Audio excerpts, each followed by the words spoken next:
Jamaah yang dimuliakan Allah Subhanahu wa taala, berapa lama kita bersama-sama di dunia ini? Ada masa yang ditetapkan Allah. Idza jaa ajaluhum, kalau ajal sudah sampai, la yastakhiruna sa'atan, tak dapat ditunda walau sesaat, wala yastaqdimun. Sama-sama satu college, duduk dekat satu bangku, sama-sama register, sama-sama satu kelas. Tiba-tiba tengah malam saya dapat berita, dia sudah meninggal wahai Abdul Somad. Saya kejar dari kota tempat saya tinggal, Pekanbaru, Riau, Sumatera, Indonesia.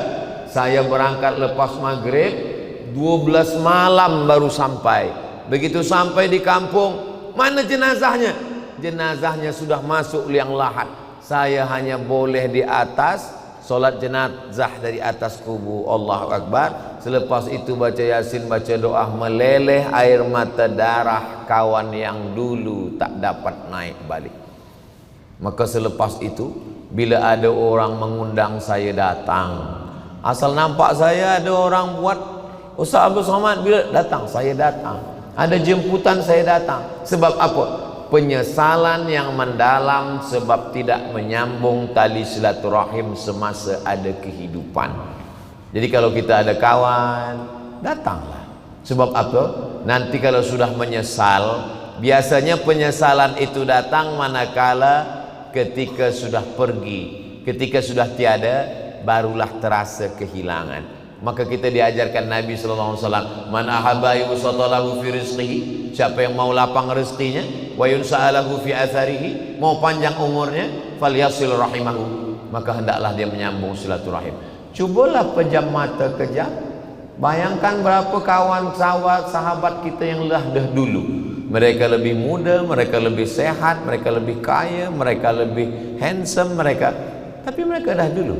Kita kenapa masih hidup? Apakah karena malaikat maut lupa nama kita? Kita hidup ada yang diinginkan Allah. Apa yang diinginkan Allah dari kita? Alladzi khalaqal mauta, Allah menciptakan mati, wal hayata, Allah menciptakan hidup, liyabluwakum ayyukum ahsanu amala. Allah masih ingin kita beramal saleh. Kalau aku masih hidup esok pagi, ada tazkirah subuh, ada tazkirah duha, ada tazkirah siang, ada tazkirah petang, esok malam balik. Kalau mati malam ini, bersih, esok tak ada dosa lagi. Hidup, ada seorang pejuang, dia mati ditembak oleh Belanda, orang Aceh, namanya Tengku Umar. Bulan lepas saya berziarah ke kuburnya. Apa kata Tengku Umar? Kalau aku mati malam ini, dibunuh oleh Belanda, aku mati syahid. Kalau aku hidup besok pagi, aku masih boleh minum kopi di Molang. Hidup simple. Kalau kita hidup esok pagi, kita masih boleh makan roti canai, masih boleh breakfast. Kalau mati malam ini, insya Allah kematian kita adalah kematian yang husnul khatimah. Ini banyak orang sampai ketakutan memikirkan kematian. Ustaz takut pada mati? Takut juga, tapi tidak melampau takut sampai tak makan, sampai tak keluar rumah. Ketakutan. Life is take risk. Hidup adalah berani mengambil resiko. Muda, tua, hidup, mati, sihat, sakit, bunga, kuntum, mekar, harum, layu, kuning, mati. Itulah perempuan. Banyak perempuan yang ingin kembang harum mekar tak layu-layu. Bunga yang tak layu cuma satu, bunga plastik. Tabiat manusia macam itu. Macam tanaman gandum dan padi. Biji padi masuk ke tanah, kena air hujan, kulitnya pecah, bertunas. Keluarlah anak-anak padi. Lepas itu padi menghijau, padi pun berbuah, dia menunduk, kuning, dipanen, selesai, hilang, muncul padi yang baru. Hari ini saya nampaknya padi yang sudah mula menguning, dah hampir tua. Banyak orang mengatakan, Ustaz umur berapa? Macam-macam 25 kata dia. Hidup ini hanya setakat berteduh di bawah pokok yang rindang, berjalan di gurun pasir yang panas. Kalau kita teruskan perjalanan ini panas terik, ada pokok kayu, kita berhenti sekejap di bawah pokok kayu. Nanti bila matahari redup, kita teruskan perjalanan. Jangan terlampau lekat hati kepada dunia, sebab dunia ini sementara. Kalau kita susah, jangan susah hati, sebab susah itu sementara. Kalau ada yang sakit, jangan terlampau menderita, sebab sakit itu juga sementara. Kalau ada yang kaya, jangan sombong, sebab kaya juga sementara. Yang kekal abadi itu apa? Hubungan aku dengan kamu. Bukan kata saya, itu kata Nabi. Datang seorang berkulit hitam memeluk Nabi kuat. Ya Rasulullah, kata Nabi, kenapa engkau peluk aku? Aku ni hitam, legam, bukan Arab, bukan Quraisy. Aku budak, hamba sahaya, miskin dan susah. Aku rasa-rasa nanti di akhirat tak boleh berjumpa dengan engkau. Apa kata Nabi? Almar'u ma'aman ahab. Orang akan tetap bersama dengan sesiapa yang dia cintai. Kalau kau cinta kepada aku, maka aku pun bersama dengan kamu. Bersama di Bandar Seri Begawan, bersama di Brunei Darussalam, bersama pula di surga Jannatul Firdaus, insyaAllah. Saya pun buatlah gambar dengan kawan saya. Gambar dulu semasa di Kaherah, selepas tu gambar berjumpa di Riau. Saya buatlah before after. Before masa di Kaherah, after setelah balik. Di bawah saya buat status, bersama di Kaherah, bersama di Riau, berjiran tetangga di surga. Lepas tu datanglah setan-setan yang bagi komen di bawah. Kata dia, emang yakin masuk surga? Gitu.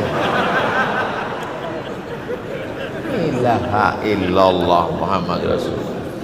Sesiapa yang tak yakin masuk surga, berarti dia sudah mendustakan Nabi Muhammad sallallahu alaihi wasallam. Sebab apa kata Nabi?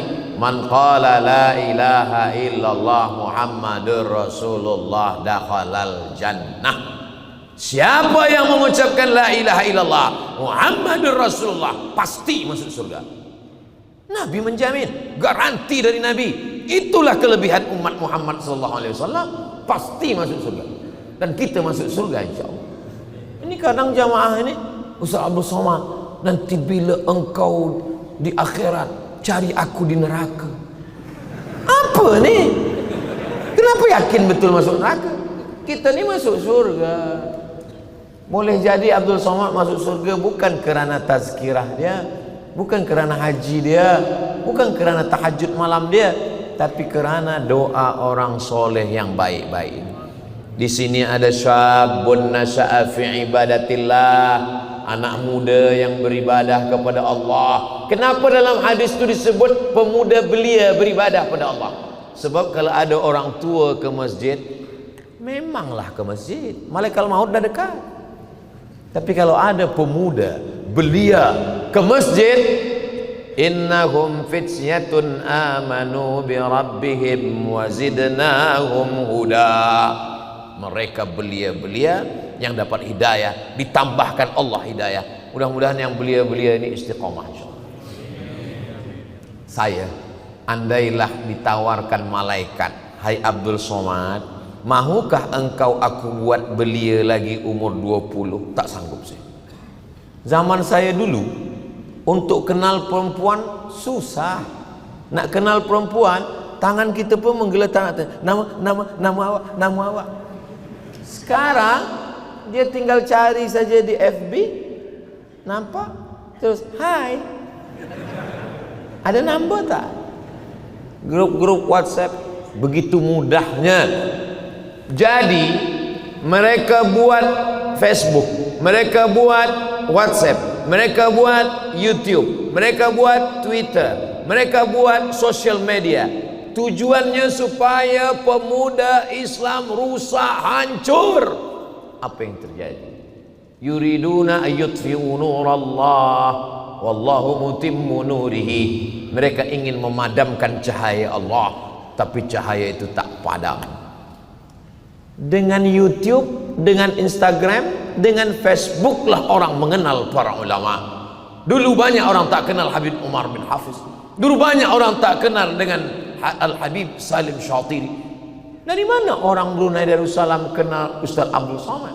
Dari sosial media, dari Instagram, dari YouTube, dari Facebook. Mereka kenal dari video yang pendek-pendek itu. Apa maknanya? Bahwa ada senjata-senjata yang diharapkan merosakkan pemuda belia Islam, tapi dengan itu pula mereka mendapat hidayah. Ayyahdiyallahu bika rajulan wahidan. Satu orang dapat hidayah keranamu khairum min humurin na'am. Tapi saya tak sekolah agama, saya tak hafal Quran, saya tak dari fakulti usuluddin, saya tak dari fakulti syariah. Awak mana?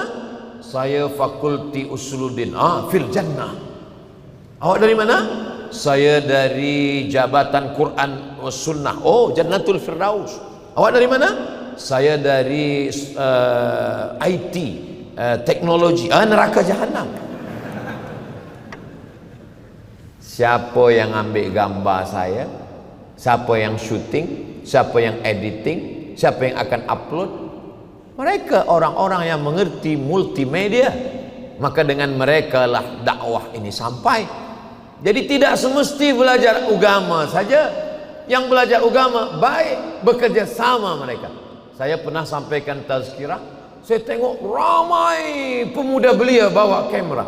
Selepas itu saya tanya, kamu ni mana? Kami pelajar dari Universiti Islam. Kenapa bawa kamera semua? Sebab pensyarah kata, nanti Ustaz Abdul Somad ambil gambar, cut, edit, buat subtitle, nanti kamu natijah ambil dari sana. Kalau video bagus A, kalau tak bagus C. Oh, bagus. Inilah yang melancarkan dakwah. Datang satu jamaah, Ustaz Somad, anak saya ini dia ambil jabatan bahasa Inggris. Bagus kata saya. Tapi apa gunanya untuk dakwah? Ambil video saya, potong 2 minit, 3 minit, buat translate ke English language, lepas itu buatkan subtitle supaya orang boleh mendapatkan hidayah. Tapi yang baik-baiklah supaya menebarkan dakwah. Ayyahdiyallahu bika rajulan wahidan. Satu orang dapat hidayah keranamu, karena ilmumu, karena sosial mediamu. Khairum min humurin na'am. Lebih baik daripada seekor unta yang merah, kendaraan termahal zaman Nabi.